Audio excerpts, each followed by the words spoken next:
All right, so we haven't really talked much about this question of when is it morally acceptable to go to a war. And before we really dive into Nagel's piece, I want to talk a bit about this because Nagel, unlike Anscombe, Nagel does touch on this. Nagel discusses it, and Nagel thinks that this is a problem with the utilitarian approach to thinking about war. Nagel thinks that utilitarianism makes it far too easy to justify going into a war. And for Nagel, this is not a theoretical worry, right? When would a utilitarian say go into a war? Well, when the consequences of doing it are worse than the consequences of not, right? Doesn't sound sinister, doesn't sound bad, but Nagel says, look, think about, he wrote this in the early 70s. Nagel was very concerned with the Vietnam War. And he says, look, one of the ways we got into this war, which he thinks is clearly unjust, both in fighting the war in the first place and in the way we're fighting it, was that we used utilitarian reasoning. Have you guys ever heard of the domino theory, right? If you haven't, the domino theory said, well, look, if we don't fight in Vietnam, Vietnam's going to go communist. And if Vietnam goes communist, then, well, Thailand will go communist, and then Taiwan, and then Japan, and then I guess Australia. And pretty soon we'll be raising the hammer and sickle over the Capitol building here, right?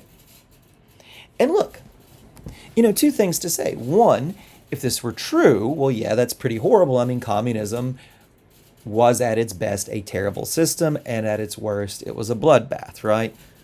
If you don't believe me, look up the history of Stalin and Mao, right? But this also probably strikes you as ridiculous, right? Because if you know the history, you know that Vietnam did in fact go communist, and we didn't, right? The domino theory will probably strike many of you as just absolutely stupid.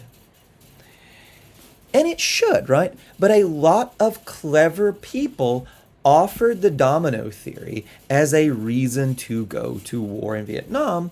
And the domino theory is very clearly consequentialist, right?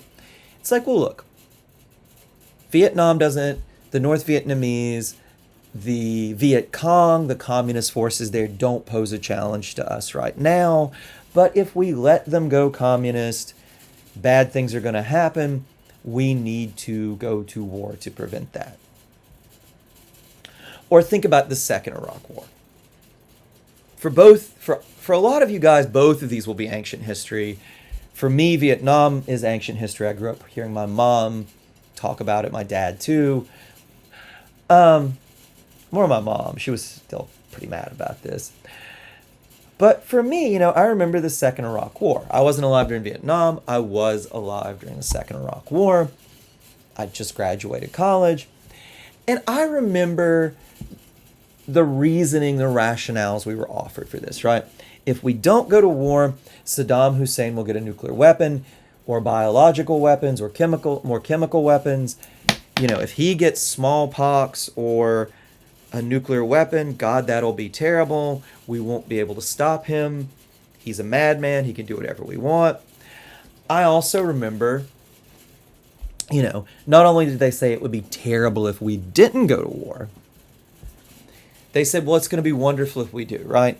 We will install a democracy in Iraq. And again, you would think some ideas are permanently discredited, but they sort of proposed a good domino theory, right? If Iraq is a functioning democracy, then all these other dictatorships in the Middle East, like Iran and Syria, will become democracies. The whole Middle East will be democratic. We'll have peace. They usually weren't crude enough to mention this, but sometimes they would. And what's more, once all the Middle East is peaceful, gas is going to be so cheap, right? Suffice it to say, that was not true, right? We went into war, terrible things happened. It massively destabilized the Middle East. The war itself was disastrous in a lot of ways, and it turned out Saddam Hussein was not trying to develop a nuclear weapon. Again, utilitarian rationale, wonderful consequences if we go to war, terrible if we don't, and it led us into a disastrous war. The last two truly disastrous wars that America fought have been justified on utilitarian grounds. Now, look, to be fair to the utilitarian, I think they would say that, well, really, in both cases, this was bad or insincere application of utilitarian reasoning. A good utilitarian would know the domino theory wasn't true. A good utilitarian would know that war has bad consequences, as in the Second Iraq War. And I can grant that to the utilitarian. But Nagel's point would be this. It's not so much whether utilitarianism really does justify these wars. The issue is that utilitarianism opens the door to a justification that should never have been opened. He likes an absolutist theory, Kantianism, right? Even though he doesn't call it that, as I said, I think absolutism is just Kantianism, because absolutism puts much stricter conditions on going to war, the kinds of things that Lyndon Johnson and McNamara or W. Bush and Paul Wolfowitz offered as reasons to go to war would not even get a hearing, he thinks, on a Kantian theory. All right. Let's think about this, right? Now, Nagel does not talk about this, but there are some traditional conditions on going to war. And I think the sort of Kantian theory that Nagel supports will both support and make sense of these conditions. You'll sometimes see 5 conditions. I think you can kind of pare this back to 3. I think 2 of them kind of collapse into each other, and one of them, well, just we're not going to talk about because it's not necessarily, doesn't really stand up. But at the very least, Nagel would think there are 3 conditions on going to war. This is fairly traditional, and I think a Kantian would also support this. A war must have a just cause, it must be necessary, and it must be proportional. And you might say, well, just cause, how is this different from utilitarianism? Isn't preventing communism from spreading in Asia and into America, isn't that a just cause, maybe? Or spreading democracy in the Middle East? Traditional just war theory, of the kind that Anscombe subscribes to, would float a lot of things as just causes. Just war theory, which I mentioned, is more a family of theories. But Kantianism, even though it will agree with just war theory that a war must have a just cause, it will be very, very strict on what counts as a just cause. For a Kantian moral theory, the only just cause is self-defense or defense of others. And think about that. That makes a lot of sense, right? When would it be okay to kill another human being in the civilian world, right? If we're not thinking about war, if we're just thinking about day-to-day life, when might it be okay to kill another person?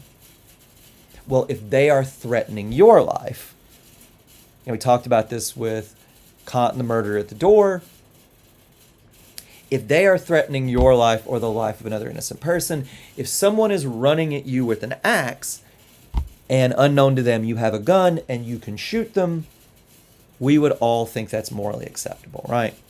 It is self-defense. You can also, most of us would think, kill somebody in the defense of another innocent person. An innocent here just means not a threat to others. If the axe murderer is running towards somebody else and is going to hack them to bits, and that person does not pose a threat to them, and you can shoot the axe murderer, most of us would think that is morally justified. Kant would say, and Kantians would say, well, war involves killing.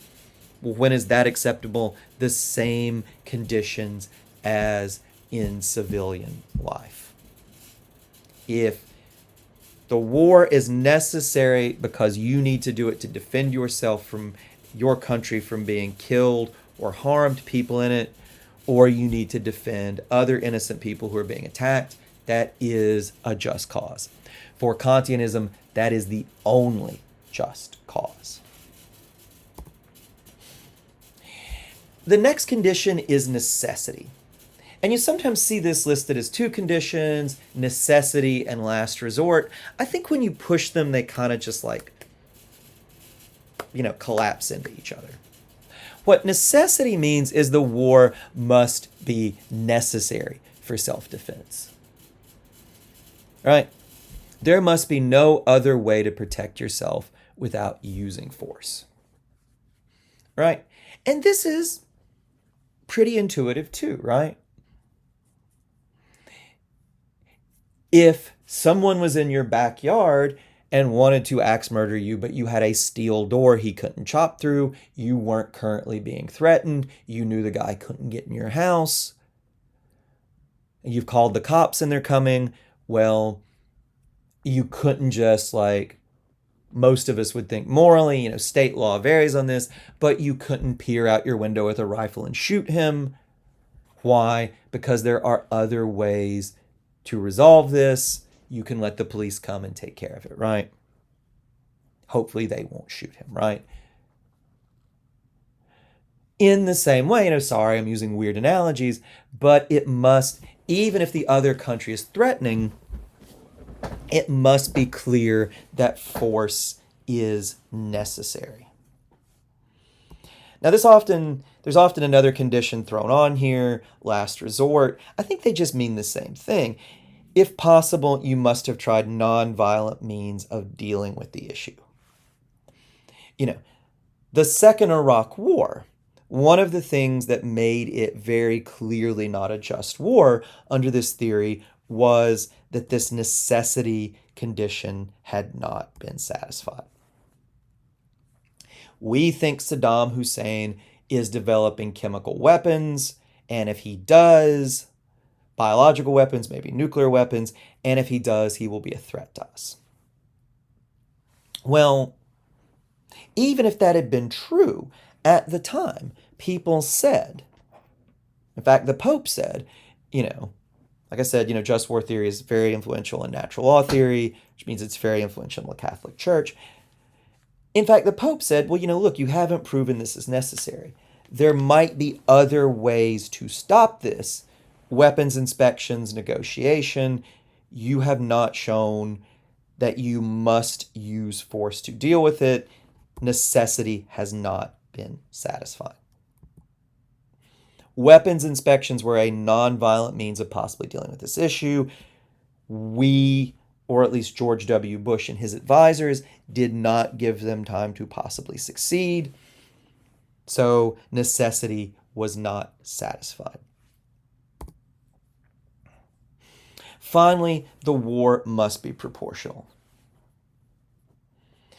Once you satisfy conditions 1 and 2, just cause and necessity, then you can think like a utilitarian, but only then.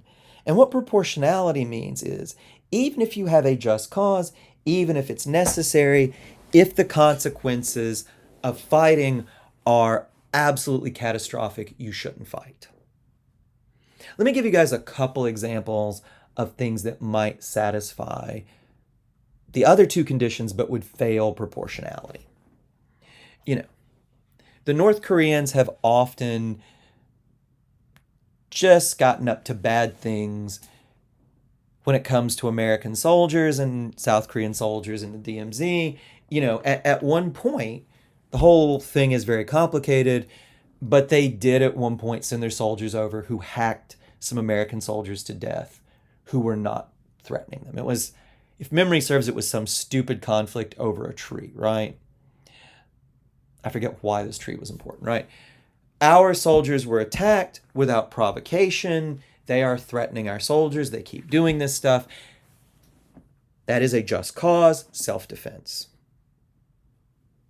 Necessity might be satisfied because, well, North Korea keeps doing this stuff, but proportionality is not, right? Now, I don't want to sound cold-blooded about this because any death is terrible, but an occasional death from North Korean mischief, you have to compare that to the consequences of fighting a second Korean War, right? Hundreds of thousands, if not millions of people would die in a second Korean War. Responding to North Korea with force might be a just cause, it might be necessary, it would not be proportional. Or an even clearer example, Vladimir Putin attacks Ukraine without cause. He's not stopping because we ask him nicely or even sternly. He has attacked an innocent country. That satisfies both of the first two conditions. But what would happen if America directly intervened in the Ukraine war? We can't say for sure, but very likely it would escalate into World War III, quite possibly a nuclear war that would kill us all, right? America intervening or other European countries directly intervening in the Ukrainian conflict, sending in American soldiers or German or whoever, would satisfy the first two conditions of just war theory, but because it would lead to this utter catastrophe, it would not be proportional. So, Ukrainian war, we've tried to stake a middle position where we support the Ukrainians, but do not provoke the Russians into World War III, right? And just war theory, the Kantian approach, would support that. Now, one final thing to note here is that one consequence of all this, especially the necessity condition, is that preemptive or preventive war is ruled out. Preemptive war may be acceptable. Well, what's a preventive war? A preventive war, even if the rationales for the second Iraq war had proven true, that is a preventive war, right? Preventive war is like there's no imminent threat. Saddam Hussein has not threatened us. He's not getting ready to attack any of his neighbors, but we have some reason to think that he might one day be a worse threat to us, and it's easier to deal with him now. Regime change before he gets WMD. Way easier to deal with it now than it would be to wait until he gets weapons of mass destruction.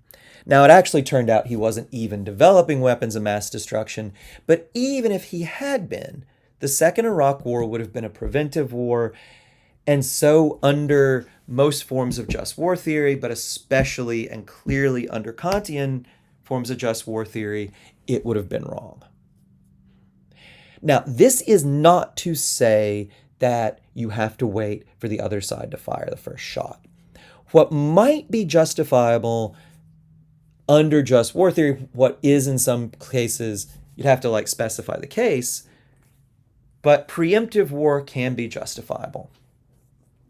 What is preemptive war?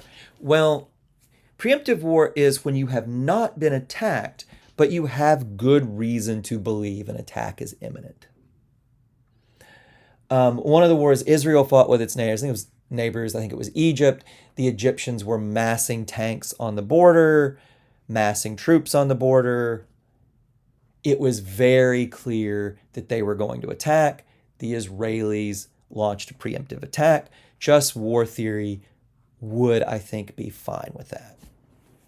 Now, the line between preemptive and preventive can be blurry in some cases. We will talk more about that maybe when we get to the end of the unit. It might be applicable in cases of drone strikes. Are they preventive or preemptive? We'll have to say.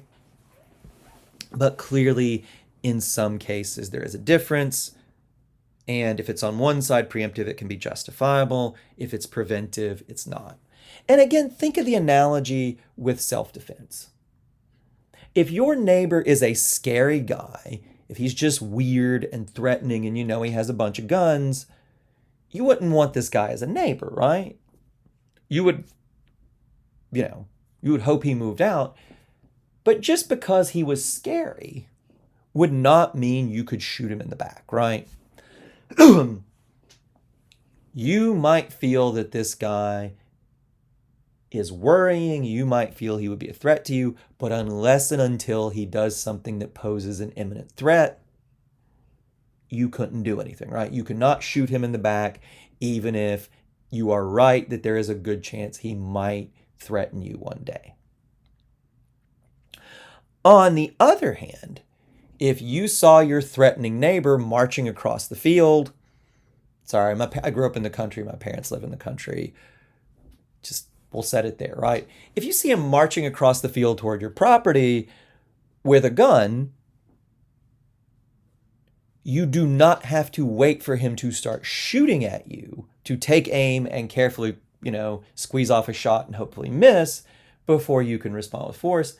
If your neighbor is coming toward you, clearly means to do you harm, you could use force before he swings the axe or pulls the trigger, right?